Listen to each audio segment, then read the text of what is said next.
umva ukuri, umuvandimwe wawe, umubyeyi wawe cyangwa inshuti n'umuturanyi yararwaye, urabimenya, aba wenyine mu irungu ntiwamusura, akenera two kurya tw'abarwayi, ubwo ndavuga imboga n'amatunda, nta twamuhaye, igihe kigeze aba arapfuye, nibwo waje ubyita gutabara kandi ari uguhurura.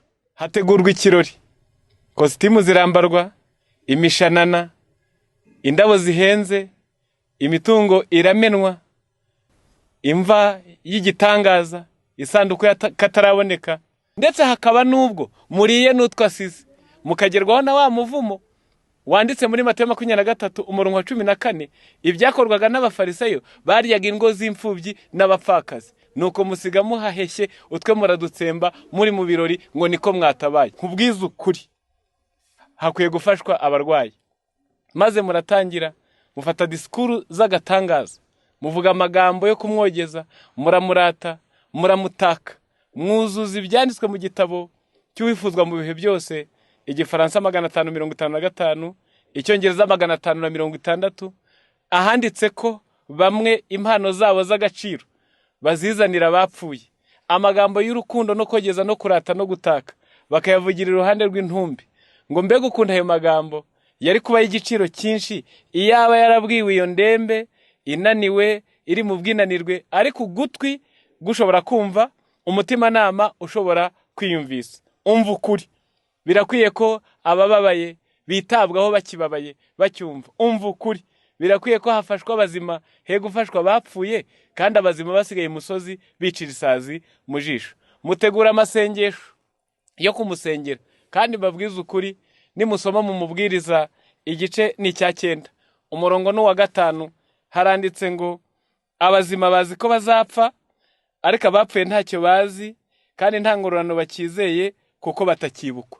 Muri iki gice kandi umurongo wacyo wa 10 haranditse ngo umurimo wawe wose werekejeho amaboko uwukorane umwete, kuko ikuzimu aho uzajya nta mirimo nta n'imigambi uzahabona, haba no kumenya cyangwa ubwenge. None mugiye kumusengera, mugiye kumwitaho atakiriho, mugiye kumuhuza n'Imana, mutarabatambyi, mutarabahuza nabo babikoreraga umuzima.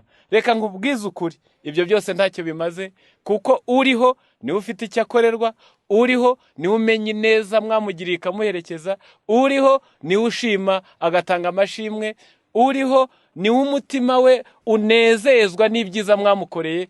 Mbabwiza ukuri, ibi bikorerwa abapfuye byari bikwiye gukorerwa abazima. Nkubwiza ukuri, noneho bamwe mugatangira mukavuga muti naho yagiye reka tumwiyambaze, tumwifashishe ajya turwanaho. Muri Yesaya 8:19 haranditse ngo mbese iby'abazima byabazwa abapfuye, se warishoboye? Iyo yishobora hari icyo yakumarira nawe abakiriho, ariko byaranze ararenga, none nawe uramushinyagurira, umukorera ikirori, umwiyambaza, umusengera, kandi ibyo bitagishoboka. Umva ukuri, nimwemere ukuri. Muri Yobu igice cya 14 umurongo n'uwa 21 handitse ko uwapfuye abahungu be bagira ikuzo ntabimenye, bacishwa bugufi ntamenye gakuru kabo, kuko atacyumva, kuko atakibukwa, bagira ibibazo ntabimenye. Umva ukuri, nimwemere ukuri, ubufasha bwanyu, igihe cyanyu, ihumure ryanyu, amagambo yanyu meza nabwirwa abazima. Ikirori nigitegurirwa bakiriho, barye banywe bishime. Hari n'abashinyagura ngo bagiye kumusezera, uramusezera se ari kumva? Azabimenye ngo twatandukanye iyi tariki. Umva ukuri, abantu nibakora iby'ukuri, n'imigenzo myinshi, ngize indabo, ngaya amazi. Mu mugenzi niho bavuze iby'umuntu umwe witwaga muzirizi bitari byo, ibyo nabyo si byo, kuko ntacyo bimariye uwapfuye. Umva ukuri, emera ukuri, korana n'abazima mu izina rya Yesu.